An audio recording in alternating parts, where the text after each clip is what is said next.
주셨습니까? 네. 그러면 중간에 1차 무신조 말씀을 다 드리지 못하고 중간에서 좀 끝냈습니다. 근데 제가 반드시 저 말씀을 드릴 때는 수도장에서 느꼈던 것을 사회에 나가서 실천했던 실천 사례를 가능하면 좀 틈틈이 드리도록 하겠습니다. 그 신뢰가 없는 이론은 어떻게 보면 죽은 이론이나 다름이 없다라고 믿고요. 특히 부처님 가르치는 위대한 신뢰가 너무나 많은 것 같아요. 우리가 그것을 발굴해내야 되는 것이 불자의 임무라고 생각해요. 그런 것을 많이 발굴할수록 불교는 산불교가 되고요. 많은 사람들이 불교를 귀해하는 계기가 아마 될 수 있다라고 믿기 때문에 그런 사례를 제가 가능한 대로 말씀 많이 드리도록 하겠습니다. 근데 이 일체유심조의 이제 그 유인물을 보면은요, 이 생각이 그대로 현실을 만듭니다. 저는 아까도 말씀드렸지만 내가 이것이 무겁지 않고 들 수 있다라는 이 생각, 이것도 일종의 생각이라고 하죠. 그것을 실제로 들 수 있게 만듭니다. 근데 반대로요, 아무리 가벼운 게 있습니다. 이 볼펜도요, 이건 내가 들 수 없다, 이 생각을 가지고 들 수 없습니다. 이건 그때 TV 조선이라고 하는 텔레비전에서 실제로 실험을 해봤어요. 들 수 있나 없나 최면을 겁니다. 나는 못 든다라고 하니까 아주 가벼운 것도 못 들어요. 그러면 많은 분들은 최면술이니까 그렇지 실제로 어디 그럴까? 근데 실제로 그렇다라고 많이 깨친다라면 그때 비로소 내 생각이 모든 것을 만든다라는 일체유심조의 진리에 대해서 실감을 할 수가 있고, 이 일체유심조의 진리를 깨친다라는 것은, 즉 내 마음이 모든 것을 만든다라는 것을 깨칠 때 내가 곧 부처다라고 깨치는 것과 하나도 다르지 않습니다. 내가 다 할 수 있는, 나는 전지전능한 존재다라고 깨치는 것과 동일하기 때문에 일체유심조로 깨치는 것은 내가 곧 부처라고 깨치는 것과 하나도 다르지 않다라는 것이고, 바로 우리 불교에서 지향해야 될 것은 뭐 간화선을 통해서 탕하고 깨치는 방법도 있겠지만은 어떤 다른 방법을 통해서라도 일체유심조를 실감나게 하는 것은 매우 필요한 일이라고 생각을 하는 겁니다. 그런데 일체유심조를, 즉 이 생각이 바로 현실로 나타나는 가장 좋은 조건이 뭐냐, 가장 좋은 환경이 뭐냐, 제가 여기서 썼습니다. 가장 빠른 환경은 동인 계신 곳에서 제가 수도를 잘한다라면은 굉장히 빠릅니다. 그리고 반대로요, 가장 느리는 환경은 어떤 것이냐면은 가족과 함께 있는 게 안 좋습니다. 그리고 가족과 함께 있으면서 수도를 하면은 일체유심조를 실감을 좀 해요. 근데 가족과 함께 있으면서 수도를 안 하는 경우는 굉장히 늦습니다. 근데 불교에서는 외래 이렇게 얘기하시는 스님들도 꽤 있는 것 같아요. 가족을 뭐 부처님처럼 봐라, 이렇게 얘기를 하시는 분들이 있습니다. 뭐 그것은 가족을 갖다가 형편없는 사람으로 보지 말고, 하찮은 사람으로 보지 말고 부처님처럼 본다라는 점에서는 좋겠죠. 근데 이게 가다가다 굉장히 위험한 말이 될 수도 있다라고 생각합니다. 근데 기독교에서는 이런 얘기가 있어요. 무슨 얘기가 있느냐면, 집안 식구가 원수래요. 네. 이런 얘기가 마태복음 10장 34절, 제가 정확한 기억을 못합니다. 마태복음에 있습니다. 그러면서 뭐 설명이 나와요. 하나님보다 가족을 더 좋아하는 사람은 내 사람이 아니다.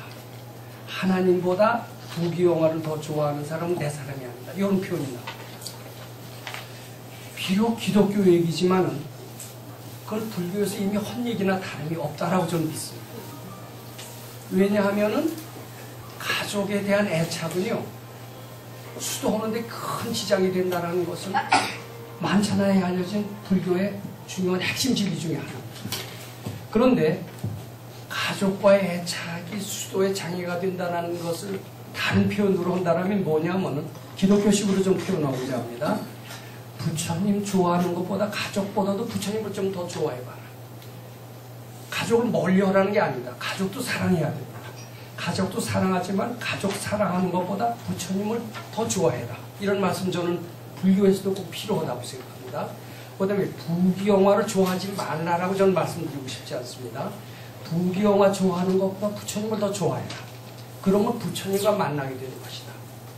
부처님과의 만남, 기독교에서는 하나님과의 만남을 얘기를 많이 하지만 불교에서는 부처님과의 만남이라는 표현이 덜 사용되는 것 같아요. 근데 저는 오늘이요, 저는 이것을 우리 나름대로 새로운 불교라고 이렇게 말씀드리고 싶은데, 부처님과의 만남이라는 용어를 잘 써야 됩니다. 부처님과의 만남은 말하자면 당자의 삶에서 벗어나는 겁니다.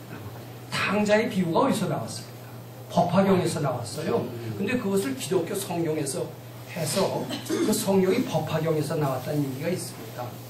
그래서 아주 기독교처럼 되는데 사실 당자 얘기는 법화경에서 많이 나왔는데, 당자의 삶에서 벗어나는 길은 부처님과 가까워야 돼요. 특히 가족보다도 부처님 더 좋아해야 돼요. 부귀영화보다도 더 좋아해야 됩니다. 그래서 제가 이렇게 쓴 겁니다. 가족과 함께 있을 때는요, 그런 얘기들 해요. 그래도 가정이 최고지. 믿을 수 있는 것은 처자식밖에 없지. 내 처자식으로 해서 모든 것을 바치지. 세상 사람으로서는 지극히 당연한 일입니다. 근데 그리고 스님들까지도 그런 얘기를 하시는 분들이 있어요. 그거 어떠냐? 당연하지 않느냐? 처자식하고 그리고 시간 있을 때 절에 와라. 또 이렇게 또 얘기하시는 분도 있어요. 말 됩니까? 근데 전 깜짝 놀래요. 스님이 그런 소리를 하시면 안 된다고 생각합니다. 기독교는 어떻게 해요?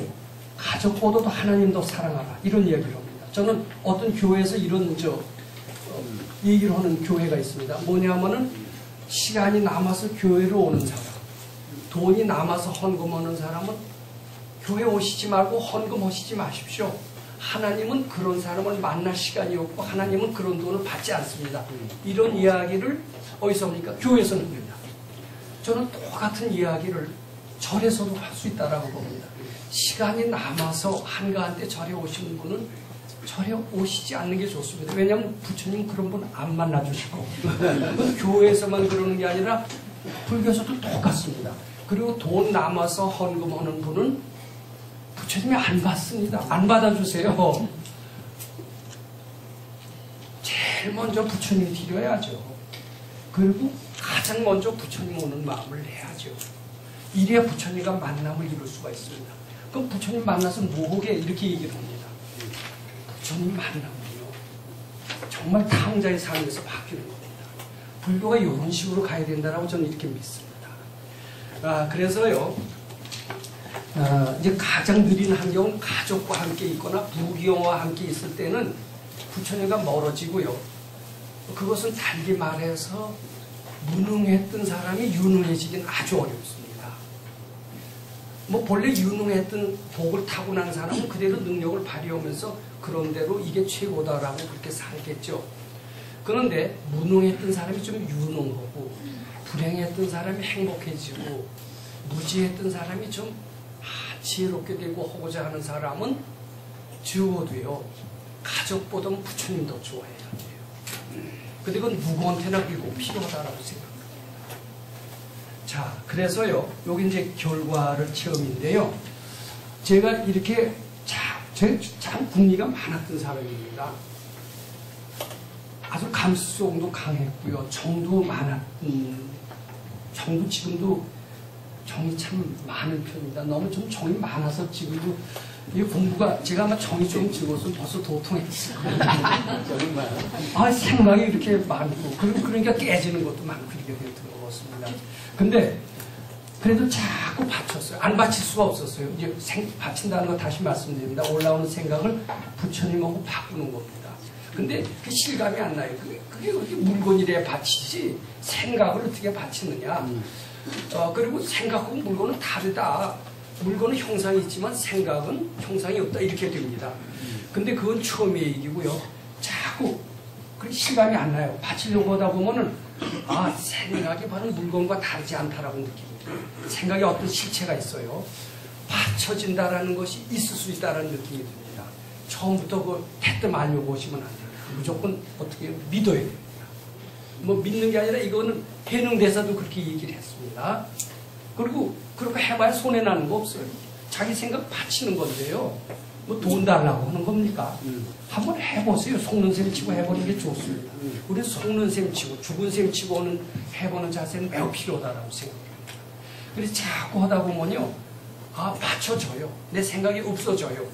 생각이 없어지고 그 뒤에는 뭐가 느껴지느냐면요. 내 생각대로 현실이 이루어지는 것을 느낍니다. 제가 조금 전에 뭐라고 했어요. 고등학교 선생하기 싫으니까요. 그것도 내가 찍는 대로 되나 안 되나 보자. 서울 시내에서 가장 좋은 대학.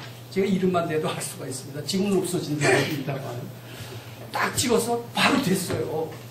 근데 그런 게 한 번이 아니에요. 그러니까 무슨 생각이 들어요? 분별만 없으면 생각이 현실로 되어진다는 것을 느끼는 겁니다. 내 생각이 바로 현실이로구나.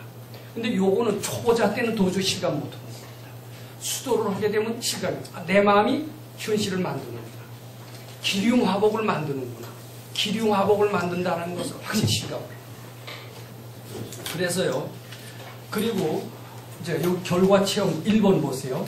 시시각각으로 소유성취의 말씀을 실감한다라고 이제 제가 썼습니다. 근데 시시각각으로 지금 소원성취되고 있다라고 생각하십니까? 내 소원대로 되는 건 하나도 없다라고 생각하십니까? 제 질문을 드리고 싶습니다. 자, 우리 할아버지 참 대단하십니다. 지금까지 88세를 사신 것 같은데 수많은 경험을 하셨죠? 소원대로 되신 게 많아요? 소원대로 된 게 별로 없어요? 소원대로 되는 것이 많아요. 소원대로 안 된 것도 있어요? 없어요?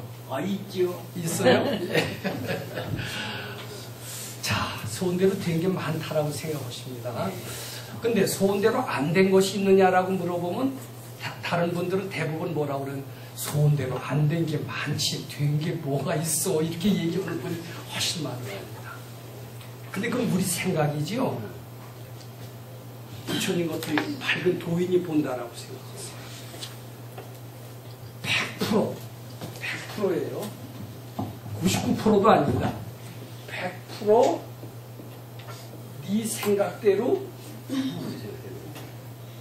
다 이루고 있다. 이렇게 얘기하세요. 전쟁에 지는 것도 네 소원 성취다. 말 됩니까?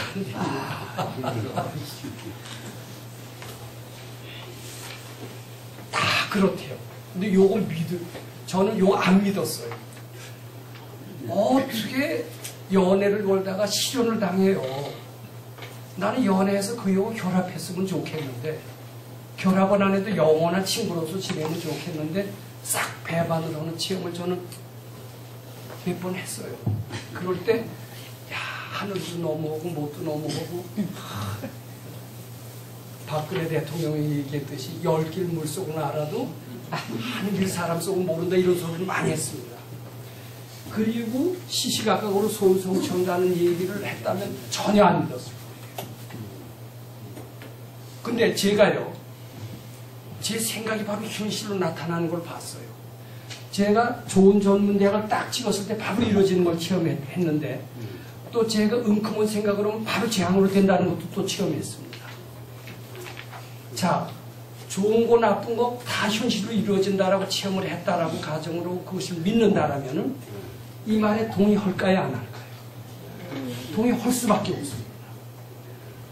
이 밝은이가 얘기하시는 시시각각으로 너는 소원성취한다는 얘기를 믿습니다. 근데 시시각각으로 소원성취한다는 얘기를 그 전에 여기 스님들은 들어보신 적이 있는지 모르겠습니다. 절간에서 그런 얘기 하는지 모르겠어요. 근데 우리 백 박사님은 그렇거든요. 그리고 우리가요, 부처님처럼 위대한 존재래요. 전지전능한데요. 다 자기가 원하는 대로 다 하고 있대요. 근데 그 말만 믿는다면 시시각각으로 소원성취해야 맞습니까? 안 맞습니까? 그 말대로라면 맞아요. 근데 백 박사님 그걸 인정을 해요. 그러면서 신뢰가 뭐냐면요. 우리는 이제 6.25 때 뭐 300만이 죽었다고 그럽니다. 여기가 뭐 200만이고 북한이 뭐 100만인가 죽었으면 300만이 죽었는데 이제 우리는 왜 죽었냐 그러면 그 김일성 뭐 이제 그지들이 이제 불법 남침을 해서 죽었다 이렇게 오고 그때 사람들은 김일성은 이를 갈았습니다. 김일성은 악의 대명사였습니다. 근데 발근이는 어떻게 했어? 그때 임진왜란 하면 임진왜란 때 몇 많이 죽었는지 모릅니다. 그때도 많이 죽었을 겁니다. 그럼 이를 갈죠, 일본 놈. 그럼 외놈 때문에 우리 부모가 죽고 처자가 죽고 뭐 사람만 죽은 게 아니라 귀를 비어가고 코를 비어가고 그래서 그 뭐 사망대사가 찾아오고 그랬다고 그러지 않습니까? 그러면서 일본 놈은 이를 갈고 이렇게 됩니다. 이게 보통 세상의 판단입니다. 그리고 복수를 하려고 합니다. 근데 발근이도 그렇게 볼까요? 일본 사람이 죽였다고 그리고 6.25 때 김일성이가 죽였다고 할까요? 근데 일체유신조의 원리에 입각해서 한번 해석을 해보시라고 저는 말씀드리고 싶습니다. 자, 일체유신조의 원리에 입각을 해서 해석을 한다면 모든 것은 다 자기 마음이 만드는 겁니다.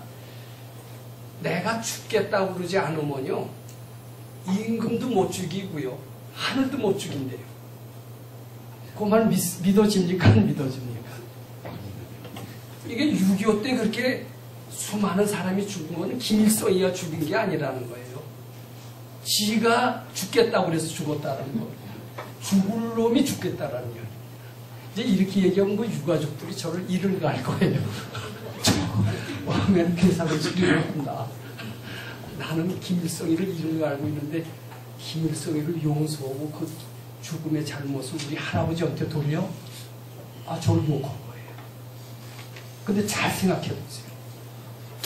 이게 일체유신주의 원리에 의해서 비추어 본다면 죽음은 지가 택한대요. 나 살겠다 그러면은 임금도 못 죽이고 하늘도 못 죽인대요. 다 지 소원대로 죽는다. 이거 굉장히 중요한 겁니다. 저는 이제 그 말을 믿게 됐습니다.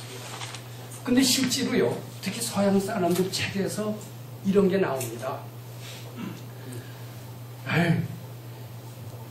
내가 어느 회사 시험을 치는데 거기 합격만 한다면은 거기 되게 어려운데 합격만 하면 이 팔이 하나 없어져도 좋을 정도로 나는 아주 큰 기쁨을 알겠다. 이제 그렇게 생각을 했대요. 근데 실제로 그 기록에 나와 있습니다. 그 회사에서 합격하는 순간 싹 넘어져서 팔이 부러졌다. 그 팔이 부러진 것은 누가 생각한 빙판길에 재수가 없어서 부러졌다고 그렇게 해석을 할 겁니다. 그럼 빙판만 아니었으면 학교도 오고 온전한 팔로서 여행도 다니고 자랑도 오고 얼마나 되는데 왜 그 팔이 부러졌어요? 근데 그때 얼마 전에 마음속에 그랬다는 거예요. 거기 합격만 하면 팔 하나 부러져. 그 좋아. 지가 그렇게 해서 그렇게 부러졌다는 거예요.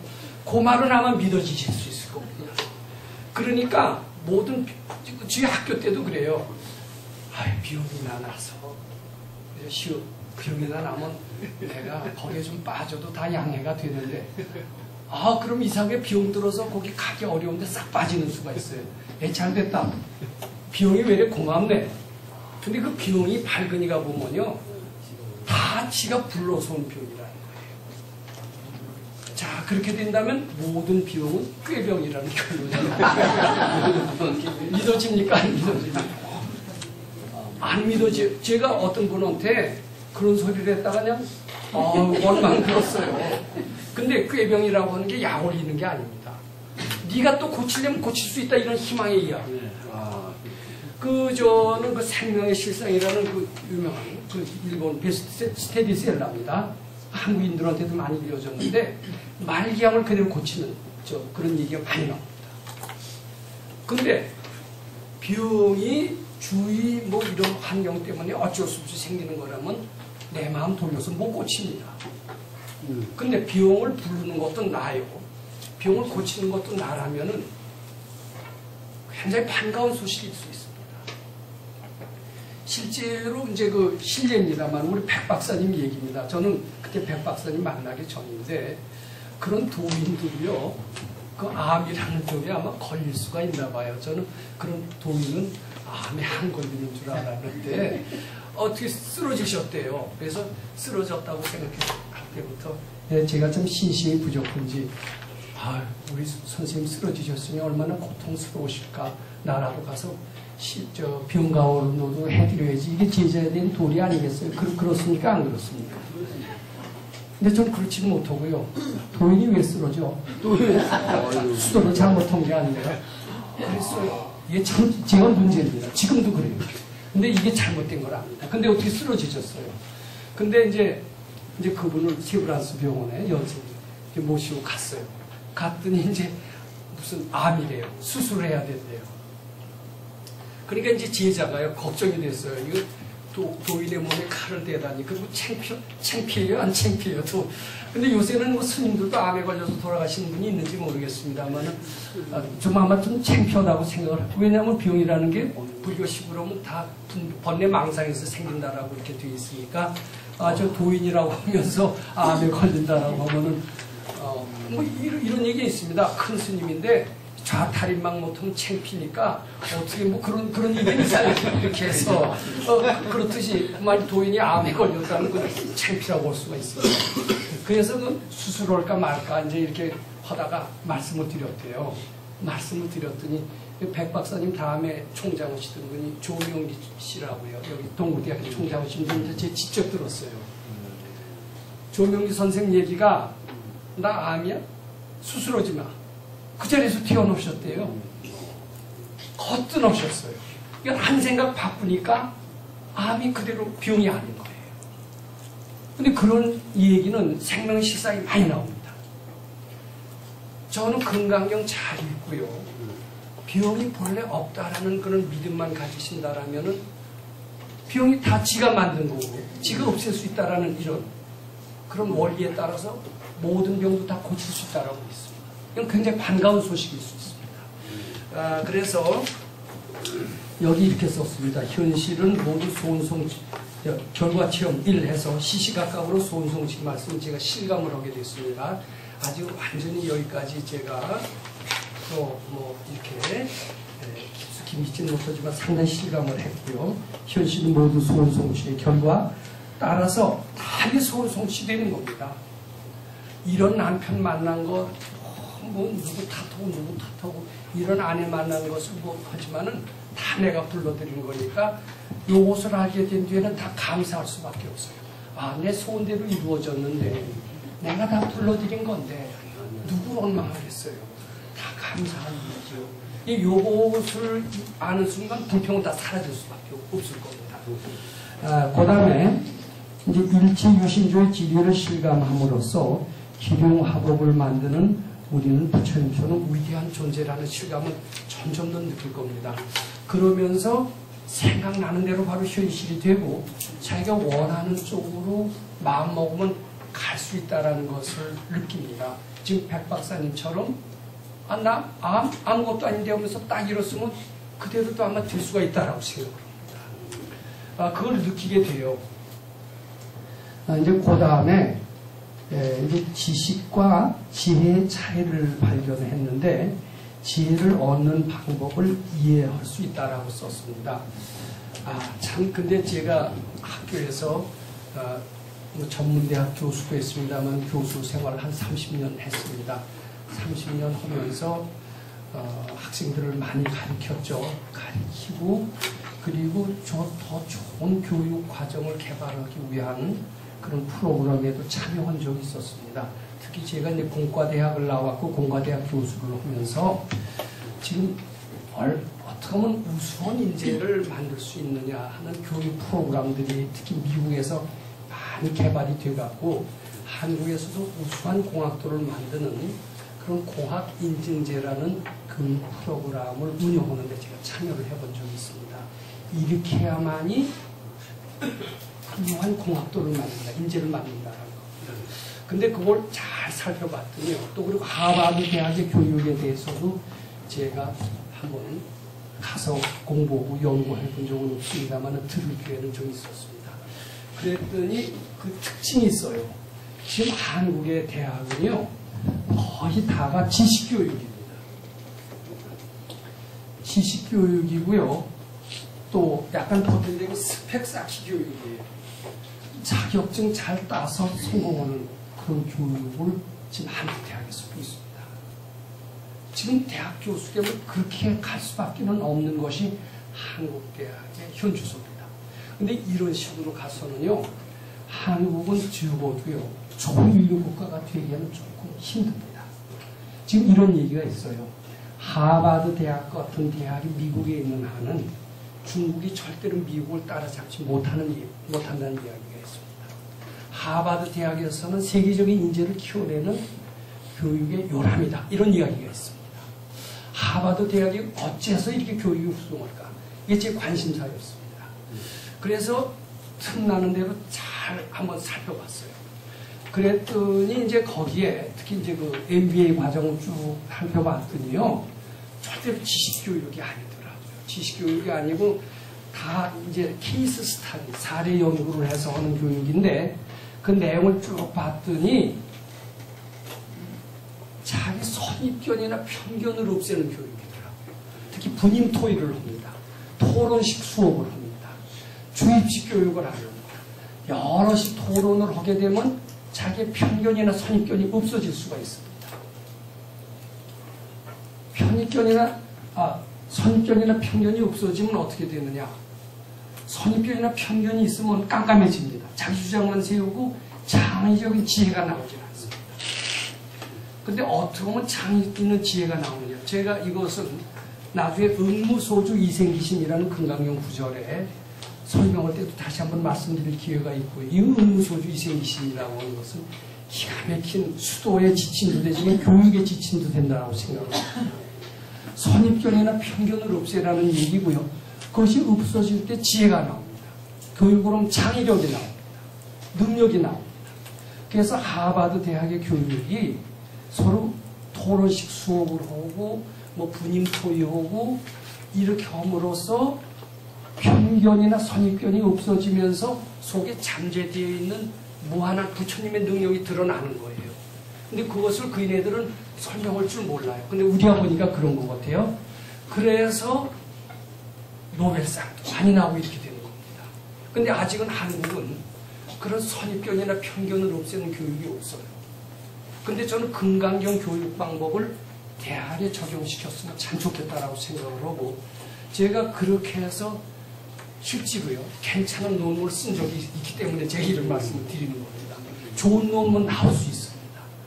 좋은 논문은 금강경식으로 해서, 금강경식이 선입견이나 편견이나 분별망상이나 이게 다 마찬가지 얘기입니다. 그것을 없애는 데 최고의 교육 방법입니다. 그렇게 함으로써 위대한 교육자를 만들죠. 과학자를 만들 수도 있다고 저는 가지고 있습니다. 그것이 바로 이제 창의성 얘기를 했는데 그게 바로 지혜더라고요. 지혜. 근데 우리 한국은 지금 지식과 스펙 쌓기 교육이고요. 하버드 대학은 지식과 스펙 쌓기 교육이 아닙니다. 상당히 창의성이라는 말을 쓰고요. 응용력이라는 말을 쓰는데 이것은 우리 불교식으로 하면 지혜교육이나 다름이 없습니다. 아상용도고요. 근데 앞으로요, 인간지능 로봇 시대가 옵니다. 2040년이라면은 인간지능 로봇 시대가 되는데, 그렇게 되면 이런 교육은 다 사라져요. 대학 교육은 쓸 자리가 없어요. 대학에서는 뭘 가르쳐야 되느냐 하면 창의성이나 응용력이나 이런 지혜교육을 가르쳐야 됩니다. 그래서 이 금강경식 수업이라면은요, 초인류 교육이에요. 컴퓨터가 도저히 기가 막힌 컴퓨터가 못 따라오는 교육을 하는 거예요. 지금 컴퓨터가 웬만하면 사람의 능력을 다 앞서가는데 그것은 이미 예정된 공식에 의해서 하는 겁니다. 그래서 앞으로 의사들 발 못 붙입니다. 컴퓨터가 다 합니다. 법률가 발 못 붙입니다. 공학도 발 못 붙입니다. 살아남는 게 뭐냐 하면요, 인문계, 문사처럼 컴퓨터가 못한대요. 그래서 미국의 구글이라는 회사에서는요, 그 전에 이공계 학생을 많이 썼는데 요새는 60~70%가 문사처, 인문계 학생을 쓴대요. 인문계 학생은 이렇게 공식적이질 않아요. 왜 순수해요. 그러니까 오히려 거기서 더 창의성이 나온다. 자, 그런 거 쭉 대입을 해보다 보면 이 금강경이 교육 프로그램에 하면 최고예요. 이건 아마 우리가 빨리 스님들이 앞장서서 해야 된다고 저는 말씀드리고 싶어요. 정말입니다. 그래서 우리가 지금 지혜교육하고 지식교육, 이거 구분하는 사람조차도 없어요. 이게 큰일입니다. 그리고 사실 지혜라는 말은 동양의 전유물입니다. 근데 이 엉뚱한 서양 사람들이요, 치고 올라와서요, 하버드가 지혜 교육을 해서 지금 사실이요, 한국의 수재들이요, 미국 유학 가면 열등감 느끼고서 옵니다. 서울대학에서 수석을 가면 뭘 옵니까? 거기 가면요, 도저히 못 따라가요. 왜냐하면 여기 달달달 외우고 쪽지게처럼 찍어내는 데는 도사죠. 토론식 수업이 못 따라가거든요. 이게 열등감 느끼고 와요. 이게 어떻게 한국에 장래가 있겠어요? 이게 한국의 교육혁명이 일어나야 됩니다. 지금 말로는 뭐 경제가 10위권이라고 그렇지만요. 제가 기초과학을 해봐서 그렇지만 기초과학에서는 많은 수재들이요. 열등감 느끼고 옵니다. 근데 저는 이런 데서도 미국을 따라잡을 수 있는 것이 길을 어디서 찾느냐. 저는 이 금강연구원에서 찾을 수 있다고 봅니다. 그 확실히 그 기회에는 나중에 강의할 때 말씀드릴 수가 있을 것 같습니다. 그 다음에 자, 제가 좀 시간이 좀 적어서 약간 좀 빨리 나가겠고요. 부족한 것은 다음 강의로 보충하겠습니다. 공의 진리를 좀 설명을 드려야 될 것 같아요. 이 공의 진리는요, 참 많은 불교학자들이 이해하기 힘들다라고 그렇게 얘기를 합니다. 그래서 여기 사실인지 모릅니다만 동국대학에서 나온 아주 위대한 불교학자인 고익진 교수입니다. 고인이 되셨지만 그분을 상당히 존경하는 불자들이 많더라고요. 근데 그래서 공을 어떻게 설명을 할까 하다가 공을 연기론으로 설명을 그렇게 하시더라고요. 근데 공이 연기론으로 설명이 잘 되느냐면 연기론도 구름 잡는 거고 공도 구름 잡는 것 같아서 연기론 갖고도 저는 설명이 잘 안 되다가 제가 실감을 좀 했던 것 같습니다. 뭐냐면 여기 공의 진리를 실감을 했다라고 쓰고 처음에는 장이 본래 없다라고 그랬고요. 병이 분별일 뿐 본래 없다라고 했고요. 세 번째 빈곤이 분별일 뿐 본래 없다라고 했고요. 네 번째 무지무능이 분별심을 본래 없다라고 했다. 이런 표현을 썼습니다.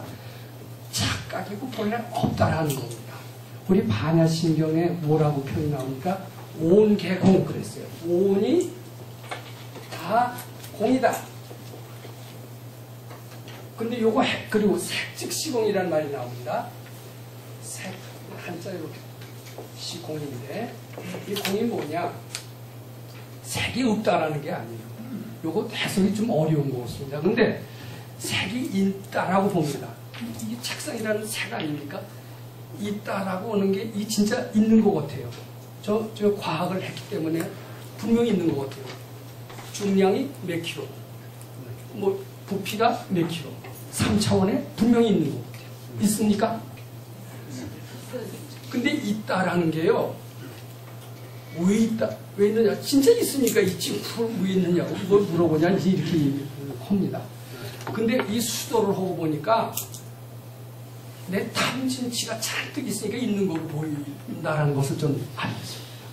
그 말 믿어집니까? 안 믿어집니까? 그걸 믿어줘야 돼. 재수없는 이들은 믿어야 돼. 저 법화경에도 그런 얘기가 나오는데 쥐업이 많으니까 책상이 있는 것 같다라고 얘기하면 참 웃기지 마라. 쥐업을 그런 데다 써먹는 거지. 한번 이러실 거예요. 근데 그 말이 맞아요. 우리가 너무나 부처님을 등지고요. 무명의 세계에서 못된 짓을 하니까 이게 진짜 있는 것처럼 보이는 거예요.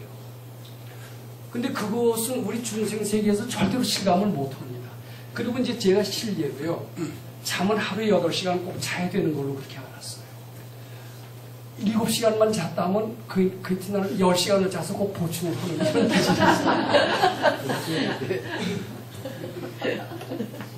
그래서 저는 그런 철학이 꽤 있어서요.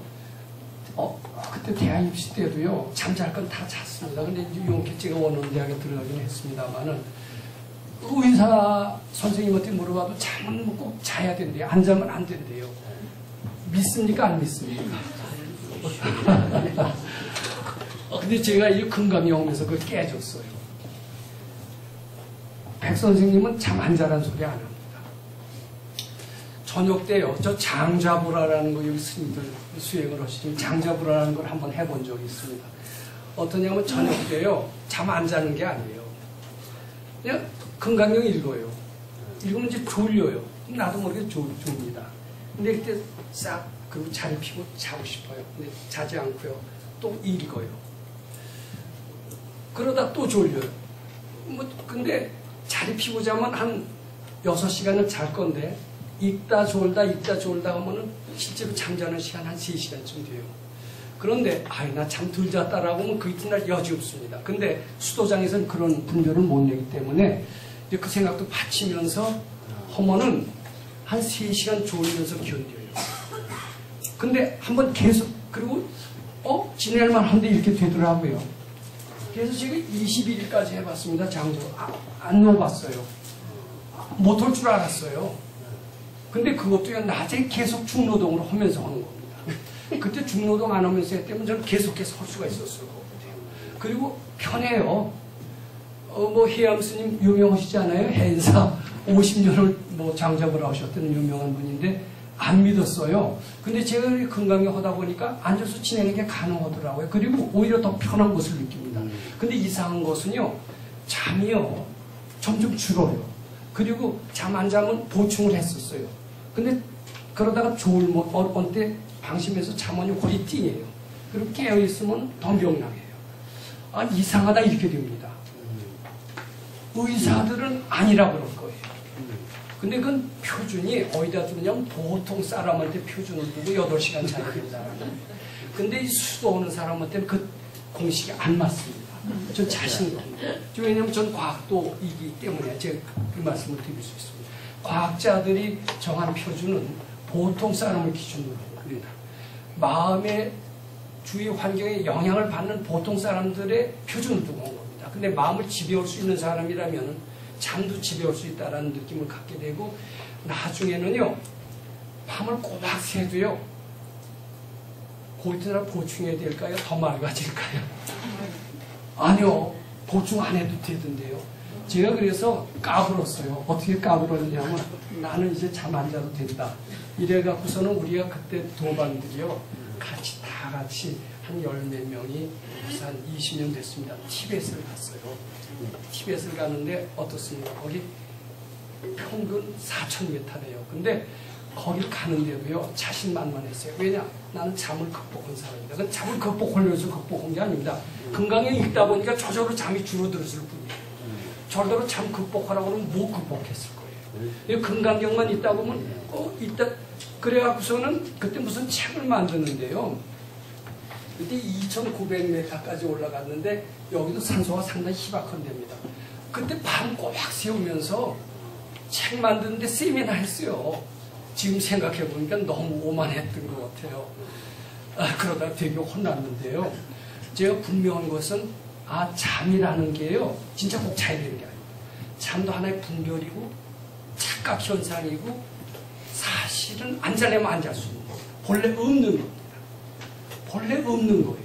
근데 내가 자야 된다라는 생각으로 있는 것처럼 된 겁니다. 본래 없다. 그게 공입니다. 공을 알겠어요. 근데 잠이 없는 것을 아니까요. 나중에 딴 게 적용하기가 쉬워요. 이 배고픈 것 사람 한 끼 세 끼 꼭 먹어야 되는 거로 알았어요. 근데 배고픈 것도 자꾸 받쳤어요. 자꾸 받치니까 그쵸 이렇게 받치는 겁니다. 되게 배가 고파요. 밥 생각나고요. 한 끼 먹어봤어요. 그것도 저는 한 끼만 먹고 낮에 일 안 하면 되면 한 끼로 계속 살 자신 있어요. 근데 낮에 중노동 오면서 한 끼 먹으니까요. 정말 되게 밥 생각 많이 났습니다. 근데 그것도 자꾸 받치니까요. 든든하더라고요. 이상해요. 어떻게 보면 본능의 세계를 넘어서는 그 힘이 있는 것 같습니다. 그러면서 제가 비로소 공이라는 말을 이해하게 됐습니다. 이 공이라는 말은요, 실제로 수도를 해봐야 합니다. 근데 저는 수도하라고 그러면 못했을 거예요. 더 안 하는 삐딱한 성격이 있어요. 근데 금강경 읽어라. 금강경 읽어라 그랬지 수도하라고 안 그랬어요. 그 방법이 좋습니다. 절대로 수도하라. 용맹정진해라. 가행정진해라. 이럴 필요 없어요. 그 금강경 즐겁게 읽어라. 요거만 하면 됩니다. 근데 잘하면 즐겁게 읽을 수 있습니다. 즐겁게 읽다 보면요. 잠도 달아나고요. 소원 성취도 되고요. 어떤 분이 그래요. 금강경 읽다 보면 어느덧 소원이 다 이루어지고 어느덧 근심 걱정이 다 달아나고 실제로 그렇게 되는 것 같아요. 실제로 소원 성취하려고 그러면 이를 악물고 절치무심하고 난행고행하고 절대로 그럴 필요 없어요. 건강경만 잘 읽어서 생각만 바꾸기만 하면은 본래 없다가 됩니다. 무능이 유능으로 바뀝니다. 실제로 그런 사람이 있어요. 쌀이 무거워요. 80kg. 못 들어요. 그래서 무겁다는 생각을 부처님께 바쳤어요. 그게 뭐 받쳐지냐, 본래 무거운 걸. 실제로 자꾸 받치니까 어느 날 딱 보니까 하나도 안 무겁게 느껴지거든요. 그럼 안 무겁게 느껴진다고 실제로 들어지냐? 안 무겁게 느껴지는 것과 실제로 들어지는 것은 다르지 않느냐, 이렇게 생각하기 쉽습니다. 그런데 안 무겁게 느껴지는 것은 이제 육식의 얘기고요. 자꾸 받치다 보면 70, 80, 잠재의식까지도 안 무겁게 느껴지는 그런 순간이 오는가 봐요. 그때 싹 들어봤더니 들이더래요. 그이는 몇십 년 동안 무거운 걸 잘 듣는 사람을 실제로 봤습니다. 이거 받치는 방법을 해서. 그래서요, 제가 지금 정리를 하겠습니다. 잠이 본래 없다가 느껴집니다. 이건 사실입니다. 그 다음에 병이 분별일 뿐 본래 없다. 병에 대한 자신도 아마 좀 생길 거로 봅니다. 그 다음에 빈곤이 분별일 뿐 본래 없다. 이렇게 되면 가난한 사람이 부자가 되는 것은 가능하다라고 생각합니다. 우리 도반들 중에서도 이 건강경 공부를 통해서 꽤 큰 부자가 됐어요. 그래서 당신은 어떻게 이렇게 부자가 되느냐. 옛날엔 나하고 재산이 뭐 비슷비슷하고 나보다 별로 나을 게 없는데 이제는 가보면 어떻게 상대를 못하겠어요. 어떻게 이렇게 부자가 됐지? 여기 사업체 이름 제가 안 가르쳐 주겠습니다. 그분한테 신뢰가 될 것 같아서. 그랬더니 선생님 시키는 대로 했지 그래요. 중간에요. 경영대학원 갈 필요 없습니다. 부자 되시려고요. 건강경 공부 잘하면 된다고 저는 믿습니다. 다 제대로 해야 됩니다. 그래서 공을 제가 실감을 했다라는 얘기고요. 그 다음에 이제 좀 빨리 하겠습니다. 건강경 공부가 나중에는요, 이렇게 됩니다. 안 하면 바로 재앙으로 돼요. 그리고 하면은 축복으로 오는 것을 느낍니다. 이 공부 안 할 수가 없어요. 알고 보니까 수많은 재앙은 내가 안 해서 된 거예요. 그래서 이 공부 한번 하신 분은요, 안 할 수 없습니다. 저는 이게 강의만 들으시지 마시고요. 이 강의 들어오시는 분은 오늘부터라도요, 아침에 한 번 건강경 꼭 읽으시기 바랍니다. 그것은 하루 종일의 재앙을 소멸하는 것이 됩니다. 왜냐하면 건강경을 읽는 순간 우리는 부처님 마음과 하나가 됩니다. 거기 부처님의 엑기스가 담겨 있습니다. 그렇게 믿으셔야 됩니다. 해능대사의 말씀이기도 합니다. 부처님이 되는 순간 모든 번뇌망상이 사라지면서, 번뇌망상이 재앙을 만들거든요. 재앙이 없어져요. 저녁 때 읽으시는 게 좋습니다. 밤사이에 재앙을 소멸합니다. 그리고 올라오는 생각은 자꾸 부처님 하는 마음을 바꾸는 연습을 오늘부터 한번 해보세요. 잘 안 되면 질문하셔도 좋습니다. 그거 해서 손해보는 거 없잖아요. 손해보는 거라면 속아 넘어갈까 하는 염려도 있지만 안 속습니다. 저는 많이 속아 넘어갈까 봐 했는데 괜찮더라고요. 그렇게 한번 해보시기를 바라고, 그렇게 되면 이게 종교가 돼요. 불교는 흔히 수련으로 합니다. 하면 좋고 안 해도 괜찮아요. 근데 이게 하다 보면 안 할 수 없어요. 꼭 해야 됩니다. 안 하면 지옥 갑니다. 맞아요. 사람 몸 못 받아요. 사람 몸 받기 어려운 걸 제가 알겠어요. 절에서는 이게 꼭 맞아요. 사람 몸 받기 어렵고요. 사람 몸 만나서 불법 만나기 어렵고요. 불법 만나서 정법 만나기 어렵고요. 맞아요. 이게 사람 방심하면요, 사람 몸 보장 못 합니다. 안 돼요. 근데 이거 하다 보면 꼭 공부하게 됩니다. 스님들도 욕하면서 기독교가 못된 게 아니에요. 기독교에서는 안 믿으면 지옥 간다고 그러면 불교는 아니다, 이렇게 얘기하시는 스님이 있는데 안 그래요. 불교도 잘하면 천당 가고 밝아지고 도인 되고 이렇지만 안 되면요, 사막도에 떨어진다고 써 있지 않아요. 그리고 거기서 올라오기 되게 어려워요. 그렇게 느껴져요. 그렇게 하면 이거 안 할 수 없어요. 이제 매주 나오실 거예요. 정말. 근데 매주 나와서 남 주지 않습니다. 다 지가 갔습니다. 그리고 행복해지시고 유능해지고 이렇게 됩니다. 그러면서 마지막 얘기만 하겠습니다. 5번 보면요, 이제 건강경을 비롯한 각종 불경, 해석의 대원칙을 이해하게 됩니다. 저는 처음에 이 금강경을 학생 때부터 무척 좋아했고 신소조 스님의 금강경 해설을 읽고 심취했다고 여기서 말씀드렸고 스스로 자만하기를 제 금강경은 어떤 불교학자보다 못지않다라고 학생 때 이렇게 자만한 적이 있었습니다. 그런데 나중에요, 제가 출가